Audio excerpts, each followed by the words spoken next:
तो live wire 84 में आपका स्वागत है। और आज हम आए हैं नई दिल्ली का इंदिरा गांधी स्टेडियम है। यहाँ पे जो है आज़ाद समाज पार्टी द्वारा महारैली का आयोजन किया जा रहा है और यहाँ पे बहुजन समाज के द्वारा लाखों लोग जो पहुँचे हैं, हम आप लोगों को आज की वीडियो में दिखाएंगे। तो सर, आपको सबसे पहले जय भीम। जय भीम सर। मैं टिंकू पालीवाल मिलकपुर जिला सहारनपुर से आया हूँ और बहुत भारी भीड़ हमारे गाँव से आई है। जो ऐसे रैली तो ये ख़त्म हो चुकी है। अब हम अभी जो है इस रैली में चंद्रशेखर आज़ाद जी ने जो है क्या संदेश दिया, सर आप बताइए। चंद्रशेखर भाई ने कहा कि अगर जो SC/ST में ये क्लीन रेल की व्यवस्था सुप्रीम कोर्ट ने जो निर्देश दिया और सरकार मिलकर अगर इसको लागू करेंगे तो इसका बहुत जन आंदोलन होगा पूरे देश में, ठीक है। और दूसरी चीज़, जो जातिगत जनगणना होनी चाहिए, जो OBC की इतनी दिन से जातिगत जनगणना नहीं हो रही है, जिससे उनका अधिकार हक नहीं मिल रहा है और उनको मिलना चाहिए। तो ये सारी चीज़ें भाई ने बताया और हम लोगों को कहा कि आप लोग जैसे शांति के साथ आए थे, शांति के साथ आप लोग जाइए संवैधानिक तरीके से। जी ये बिल्कुल सिस्टम से काम। और हम लोग जब तक हमारा अधिकार नहीं मिल जाएगा तब तक भीम आर्मी आज़ाद समाज पार्टी के लोग लड़ते रहेंगे। मैं अम्बेडकर नगर उत्तर प्रदेश से हूँ। मैं भीम आर्मी का जिला उपाध्यक्ष हूँ। मेरा नाम अजय कुमार राणा है। हमारे यहाँ से लगभग 200 लोग आए हुए हैं इस अपने अधिकारों का हक की लड़ाई लड़ने के लिए। तो कहीं ना कहीं मानना है कि जो सरकार या सुप्रीम कोर्ट मिल करके SC/ST में वर्गीकरण की व्यवस्था जो कर रहा है, वो कहीं ना कहीं जो दलित समाज के लोग इनको बांटने का काम कर रहा है, बिखेरने का काम कर रहा है, इनको आपस में लड़ाने का काम कर रहा है। लेकिन ये बहुजन समाज जग चुका है, पढ़ा लिखा है, अब लड़ेगा नहीं, इसका जवाब देगा। और इसमें वर्गीकरण तो कतई नहीं होना चाहिए, क्योंकि हमारा जो शोषण होता है, लोग कहते हैं कि आर्थिक आधार पे ये लोग बहुत कुछ जातियाँ आगे बढ़ गई हैं ना। एक बात हमको बताइए, जब किसी का शोषण होता है तो जात के नाम पे शोषण होता है। ये दलित है, दलित को मोछ रखने पर उसकी हत्या कर दी जाती है, पानी पीने पर उसकी हत्या कर दी जाती है। कहीं भी शोषण होता है तो जात के नाम पे शोषण होता है। तो देखिए, इस देश में जातियाँ खत्म कर दे सरकार, सुप्रीम कोर्ट जातियाँ खत्म कर दे। हमें आरक्षण की जरूरत नहीं है। रोटी भी दलित, आदिवासी, पिछड़ा और जनरल के घर रोटी बेटी का संबंध करवाए, हमें आरक्षण की जरूरत नहीं है। और जब तक जातियां रहेंगी तब तक हमें आरक्षण चाहिए। बाबा साहब ने खून पसीना बहा करके 4 बच्चों की कुर्बानी दे करके आरक्षण को दिलाया था। उनके बच्चे अभी जिंदा है, उनके खून अभी जिंदा है। हम लोग ऐसे आरक्षण को खत्म करने नहीं देंगे, क्रीम ले लगाने देंगे। चाहे उसके लिए चाहे संवैधानिक तरीके से जो भी करना पड़ेगा, लड़ाई लड़ना पड़ेगा, हम लोग कुर्बानी देने के लिए तैयार है, लेकिन अपना अधिकार लेकर। बिल्कुल।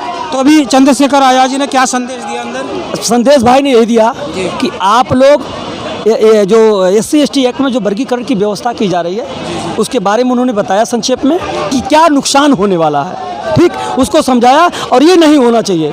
और अगर इस होगा तो अपने जो दलित समाज के लोग उनके बिखराव पैदा होगा, ठीक, और ऐसा नहीं होना। बाकी जो जातिगत जनगणना की बात भाई ने कहा, जातिगत जनगणना होना चाहिए, क्योंकि देखिए जो SC के लोग हैं, बहुजन समाज के लोगों को 49% आरक्षण मिलता है, 49% आरक्षण मिलता है। बाकी जो है 51% आरक्षण कौन जनरल खा रहा है। इसके बाद भी उनको 10% आरक्षण दे दिया गया गरीब के नाम पे।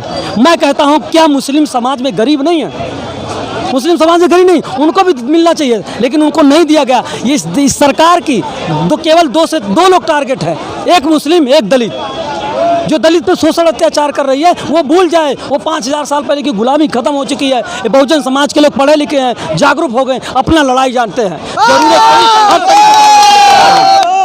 मान्यवर चंद्रशेखर आजाद जिंदाबाद, मान्यवर चंद्रशेखर आजाद जिंदाबाद, जिंदाबाद। जय भीम। 2027 में चुनाव होने वाले हैं विधायक का, उसका जवाब 2027 में चुनाव होने वाला है। इसका जवाब ये बहुजन समाज के लोग वोट के चोट से देंगे। बिल्कुल बिल्कुल। अभी आपने देखा कि केंद्र सरकार में सरकार उनकी बनी, लेकिन बैसाखी की सरकार बनी।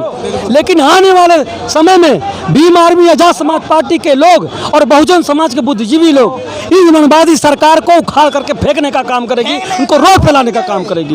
बिल्कुल बिल्कुल।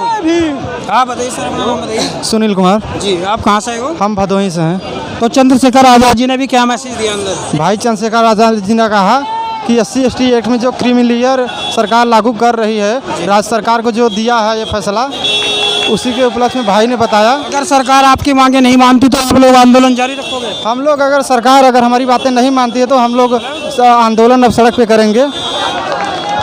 दिल्ली में करते रहोगे? आप बताइए, आपका नाम? सुमित जी, आप कहाँ से हो? जिला महोबा यूपी। जी, आप बताइए क्या मैसेज दिया अंदर? सर मैसेज दिया, हम तो अभी आए, अंदर एंट्री भी नहीं हुआ। कोई बात नहीं, आप किस उद्देश्य को लेकर आए हो यहाँ पे? मतलब हम अपने दम पे आए हैं, बहुजन समाज के, हमारे साथ गलत हो रहा है। जी, आप बताइए सर अपना नाम? मेरा नाम विजय राज है, मैं इलाहाबाद डिस्ट्रिक्ट से हूँ। तो अभी यहाँ पे मतलब भाई चंद्रशेखर आज़ाद जी ने क्या मैसेज दिया? आप क्या? चंद्रशेखर भाई ने मैसेज ये दिया, हमारा SC/ST एकता जो है, जो आरक्षण है क्रीमी लेयर लागू कर रहे हैं। हाँ, हम लोग के विरोध में मतलब 10% आरक्षण ब्राह्मण खा रहे हैं। हाँ, उनका एक्स्ट्रा लागू कर दिया गया सुदामा कोटा। जी जी, हम चाहते हैं हमारा जो मौलिक अधिकार है, हमारे आरक्षण जो है, हाँ, उससे छेड़छाड़ ना करें। हम लोग एकजुट होकर इसलिए आए हुए हैं। हमारा जाति जनगणना का जाति जनगणना जरूरी है। हम लोग चाहते हैं सरकार से मांगे हैं हमारी पूरी करें, जाति जनगणना करें। हमारा जब तक जातीय जनगणना नहीं होगी मतलब कैसे आरक्षण डिसाइड होगा, है ना? हाँ, जाति सर सरवन मेरा नाम है, यूपी जिला लखीमपुर खीरी है, यूपी 31 जी। वहाँ से आए हूँ हम लोग इस आंदोलन में। चंद्रशेखर आज़ाद जी को भाई साहब को सपोर्ट करेंगे। आगे चल हम लोग, ये सरकार ने किया इसको उखाड़ के फेंकेंगे। इसने किया हम लोगों को ठगने का काम कि वो परीक्षा करवाई, बोर्ड परीक्षा बता रहे पेपर लीक हो गया, 400 रुपये फ्री में ले रहे और महंगाई भी बढ़ा रहे। इसमें कुछ हम लोगों का क्या है? दलितों के लिए जैसे पेपर लीक के मुद्दे हो, मतलब नौकरी नहीं मिल रही, बच्चे रोजगार है, रोजगारी का मुद्दा हो, है ना, इस तरह महंगाई हो, शिक्षा पर ध्यान नहीं सरकार ने। जी जी। तो आने वाले 2027 में आप चंद्रशेखर को कैसे देखते हैं? सर हम लोग वोट उन्हीं को करेंगे, आगे से सपोर्ट करेंगे, अभी भी कर रहे हैं और करेंगे। सीएम देखना चाहते हैं? जी जी। पीलीभीत से। जी, बताइए सर। पीलीभीत से आ रहे हैं। आपका क्या मैसेज है, मतलब क्या कहना चाहते हो? भाई ये गरीबी बहुत हो रही है, बहुत ज़्यादा हो रही है भाई। अब गरीब आदमी मर ही रहा है, महंगाई इतनी हो रही है।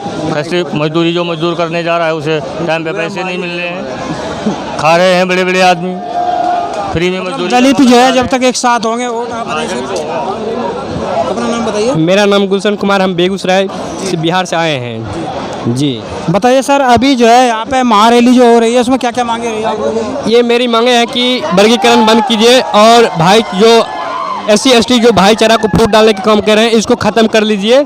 और EWS के तहत आप सर्व वर्ग के कोटा 10% आरक्षण दिए हैं, उसी तरह आरक्षण इसको भी दीजिए, हमें कोई इतराज़ नहीं है, समझे। और 2027 की बात कर रहे हैं, यूपी में बड़े भाई चंद्रशेखर आज़ाद जी को हम CM बनाने की तैयारी अभी से ही कर चुके हैं। क्या दलित अब जो जैसे बहुजन समाज की जो नेता थी मायावती, अब उन्हें छोड़कर चंद्रशेखर को सपोर्ट कर? नहीं, चंद्रशेखर आज़ाद और मायावती जी को हम दोनों चाहेंगे कि एक दोनों मतलब अति कर ले, विलय कर ले, मतलब मिल के और दोनों लड़े अपना चुनाव। जब तक मायावती और चंद्रशेखर आज़ाद नहीं आएगी एक मंच पे, तब तक असंभव है। देखिए बहन जी के बारे में आपने कहा, बहन जी हमारी आदर्श थी, हैं और रहेंगी, लेकिन वक्त सबका बदलता है। बहन कुमारी ने तो बदल रहा है, वक्त बदल रहा है। अभी तो हुई नगीना हमारी है, 2027 में पूरी यूपी की बारी है। बिल्कुल।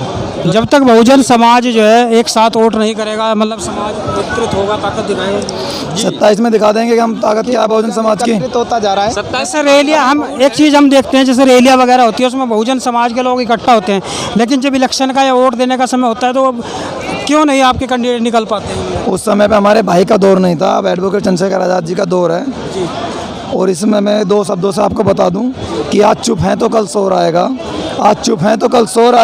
और इन लोगों का तो वक्त आया, हमारा दौर आएगा, ध्यान रखना। ये तो 27 की जो बात कर रहे हैं, ये हरियाणा में जो भी चुनाव हो रही है 24 में, इसमें दुष्यंत चौटाला जी CM बनने जा रहे हैं। ये हम दावा ठोक करते हैं कि अगले CM मेरा हरियाणा के दुष्यंत चौटाला जी होंगे, इस बार देख लीजिएगा। और 27 की तो बात है, तो 27 में मेरा पूरे बहुमत की सरकार आएगी। बिल्कुल, हमारे चैनल की शुभकामनाएं हम भी कि बहुजन समाज जागे और वोट करे अपने समाज हक अधिकारों के लिए। 27 में भैया को यूपी का मुख्यमंत्री बनाने का हम लोग बिल्कुल। देखिए हम बिल्कुल चाहेंगे कि आपने कहा था बहन जी को, बहन जी हमारी आदरणीय है, आदरणीय रहेंगी। अगर बहन जी का एक शब्द निकल कर आता है भाई साहब के लिए तो पूर्ण रूप से बहन जी प्रधानमंत्री बनने के लिए तैयार हो जाएंगे। भाई साहब कभी नहीं चाहते कि बहन जी प्रधानमंत्री ना बने मैं प्रधानमंत्री बनूं, नहीं, भाई साहब चाहते हैं कि बहन जी प्रधानमंत्री बने, मैं उनके नीचे काम करता रहूं, लेकिन बहन जी उन कार्यों को ना कराएं जो कि मनवादी उनके साथ चल रहे हैं ना, उनके बताए रास्ते पर ना चलें। जो बहन जी के साथ मनवादी चल रहे हैं उनके बताए रास्ते पर ना चलें। अपने समाज के जो भी नेता हैं जो हट गए हैं उन्हें भी बुलाने का कार्य करें। जो भी संगठन बहुजन हटा दिए गए उन संगठनों को जोड़ने का काम करें बहन जी। तो चंद्रशेखर आज़ाद जी बहन जी के साथ पूर्ण रूप से तैयार हैं और थे, रहेंगे, मरते दम तक रहेंगे। जी जी बिल्कुल, थैंक यू सर। आप बताइए सर अपना नाम। मेरा नाम शिवनंदन है, यूपी से हूँ, अलीगढ़ से। बताइए सर, अभी आप लोगों की क्या मांग है, मतलब सरकार से किस तरह की डिमांड है? सरकार से तो एक ही मांग है कि जो आरक्षण का जो क्रीमी लेयर लागू करना चाह रही है, पहले वो अपने लोगों पे लागू करे। जहाँ पर 90% लोगों पर पोस्टों पर जो है मनुवादी विचारधारा के लोग बैठे हुए हैं। और जहाँ तक आरक्षण का सवाल है, अभी तक देश में जब से आज़ाद हुआ है तब से आज तक आरक्षण पूरी तरह लागू ही नहीं हुआ है, तो ख़त्म करने की बात पहले आ गई। दूसरी तरफ मनुवादी विचारधारा के लोगों ने जहाँ पर जो है 90% बैठे हुए हैं, उसके बावजूद उन्होंने अपने लोगों के लिए एक क्रीमी लेयर लागू करके 10% अतिरिक्त जो है आरक्षण ले लिया है, जिससे जनरल में ईवीएस को मतलब 10%। जी, जो लोग गरीबों हैं उन मनुवादी विचारधारा के लोगों में उनके लिए भी 10% एक्स्ट्रा और ले लिया, जो गलत है। हमारे भाई और हम लोग भी चाहते हैं यही कि हमारे यहाँ भी पहले तो पूरी तरह आरक्षण लागू कीजिए, कम से कम 10 वर्ष तक, जिसको बाबा साहब ने चाहा था। और आज तक जब से देश आज़ाद हुआ पूरी तरह आरक्षण किसी भी विभाग में नहीं है, जहाँ तक था वो ख़त्म ही किया जाता रहा है। आज चाहे आप किसी भी क्षेत्र में देख लें, चाहे डिफेंस में देख लें, चाहे आप मेडिकल क्षेत्र में देख लें, चाहे आप शिक्षा के क्षेत्र में देख लें, चाहे आप किसी और क्षेत्र में जाके देख लें, किसी भी कॉलेज में जाएं, किसी भी यूनिवर्सिटी में जाएं, वाइस चांसलर भी आपके नहीं मिलेंगे, प्रोफेसर भी आपके नहीं मिलेंगे। फिर आरक्षण लागू कहाँ से हुआ? पहले बैकलॉग भरे, जो आज तक बैकलॉग पड़ा हुआ है, लाखों वैकेंसी बैकलॉग पड़ी हुई हैं, पहले लागू तो पूरा करें, वो ख़त्म करने की बात कर रहे हैं। और इसका कारण एक ही है कि हम लोग एक नहीं हैं। आज हम लोग एक हो रहे हैं तो ये मनवादी विचारधारा के लोगों के पेट में दर्द होने लगा है, और जो ही सफल नहीं होगा अब इनके दर्द होता ही रहेगा। ये आज भी इन्होंने 24 में जो सरकार बनाई है ना, वो भी 60 सीटें बेईमानी से जीती हैं, जो कि ये जीत नहीं सकते थे, और इनकी सरकार किसी कीमत पे नहीं बन सकती थी। लेकिन कारण क्या है कि जो इंडिया गठबंधन में कांग्रेस बैठी हुई है या जो दूसरे दल बैठे हुए हैं, वो भी नहीं चाहते SC ST का राज्य आए या बहुजन का राज्य आए, इसीलिए ये उनका साथ दे रहे हैं। अन्यथा आज इंडिया गठबंधन की ही सरकार होती और उनकी सरकार नहीं होती, लेकिन बेईमानी से उन्हीं का साथ दे रहे हैं, सपोर्ट भी वो उन्हीं को कर रहे हैं। तो इसीलिए ये आरक्षण खत्म नहीं होना है, किसी भी कीमत पे आरक्षण खत्म नहीं किया जाएगा। बिल्कुल बिल्कुल, पहले वो अपने खत्म कर। इंडिया गठबंधन की सरकार बनने से रुकी क्यों? इंडिया गठबंधन में मान ली तुम्हारे बिहार के मुख्यमंत्री हैं, उनका साथ उन्होंने छोड़ा, ममता बनर्जी ने उनको हटवाया साइड, क्योंकि अगर ये बहुजन ये इंडिया गठबंधन का अध्यक्षता करेंगे तो इनको प्रधानमंत्री बनाना पड़ेगा, तो इसको प्रधानमंत्री नहीं बनाया जाए, प्रधानमंत्री मैं बनूंगी, इसलिए उनको हटा दिया गया। चलिए सर, बहुत बहुत धन्यवाद आपका बात करने के लिए, आपका भी बहुत बहुत थैंक यू आपके चैनल को। तो दोस्तों, हम जो है आज यहाँ पे नई दिल्ली पहुँचे हैं, इंदिरा गांधी स्टेडियम, और आज की वीडियो में हमने कुछ लोगों के विचार आपको दिखाए। बहुजन समाज अब जाग चुका है और चंद्रशेखर आज़ाद जी के आह्वान पर यहाँ महारैली का आयोजन आज किया जा रहा है। तो आप हमारे वीडियो में लगातार लाइव बने रहिए, हम अपने चैनल पर आपको पल पल की अपडेट दे रहे हैं। वीडियो देखने के लिए बहुत बहुत धन्यवाद, थैंक यू सो मच।